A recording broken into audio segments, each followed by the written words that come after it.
اللهم صل وسلم وبارك على سيدنا محمد صلى الله عليه وسلم.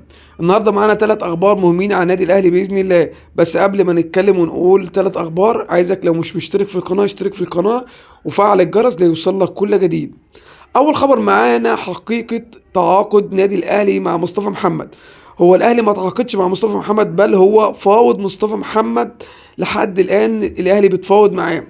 وطبعا الاخبار وصلت اللي مصطفى محمد بيتهرب من النادي الاهلي على اساس اللي هو ممكن يجي له عرض في نهايه الموسم من نادي اوروبي كبير. فالاهلي عايز يتعاقد معاه عشان مونديال الانديه. فلسه الاهلي مستمر في التفاوض معاه لغايه دلوقتي، لسه ما خلصت مع مصطفى محمد لحتى الان. مصطفى محمد طبعا بيلعب مع نانت الفرنسي ومادي اداء مستوى كويس، ولسه احرز هدف من اخر مباراه له. فلسه الاهلي بتحاول التفاوض معاه. طبعا هو متهرب زي ما قلت لكم علشان مستنظر عرض من اوروبا، عرض كبير يليق بيه. بس الاهلي عايز يجيبه عشان يلعب معاه مونديال الانديه. الخبر التاني هو رفض محمد عبد المنعم عرض الاهلي.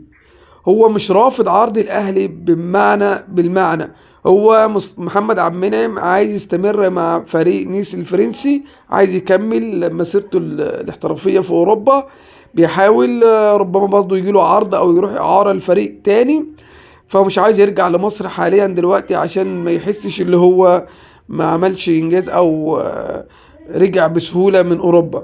فهو لسه برضه الاهلي برضه مستمر في التفاوض مع محمد عبد المنعم، بيحاول يجيبه قبل طبعا مونديال الانديه اللي هيتلعب ان شاء الله والاهلي هيلعب فيه. اما الخبر الثالث والاخير موضوع رحيل وسام ابو علي الى السعوديه. فعلا جه عرض لوسام ابو علي من السعوديه، عرض كبير كمان. بس الاهلي رد على وسام قال له ما فيش اي كلام دلوقتي الا بعد مونديال الانديه. وطبعا كمان قال لك الاهلي مش هيبيع وسام ابو علي الا بشرط ان يتعاقد مع مصطفى محمد. يعني وسام ابو علي موقفه اللي هو يروح السعودية متوقف على التعاقد الأهلي مع مصطفى محمد. لو ما تعاقدش مع مصطفى محمد وسام أبو علي مش هيروح السعودية، على إن العرض كبير كبير كبير. فالكلام ده هو ده اللي طالع من النادي الأهلي. لو عجبك الفيديو دوس اشتراك وفعل الجرس ليوصل لك كل جديد. السلام عليكم ورحمة الله وبركاته.